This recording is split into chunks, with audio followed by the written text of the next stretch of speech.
A tip to make your art journal or sketchbook much easier to handle while you're arting and journaling. You'll need 2 pieces of ribbon.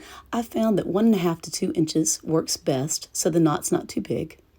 And they need to be long enough to wrap around your sketchbook.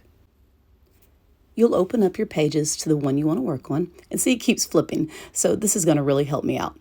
You're going to place the ribbon over the front of your book and then wrap it around the back. Make sure it lays flat and tie knots. A knot seems to work better than a bow. It needs to be kind of loose.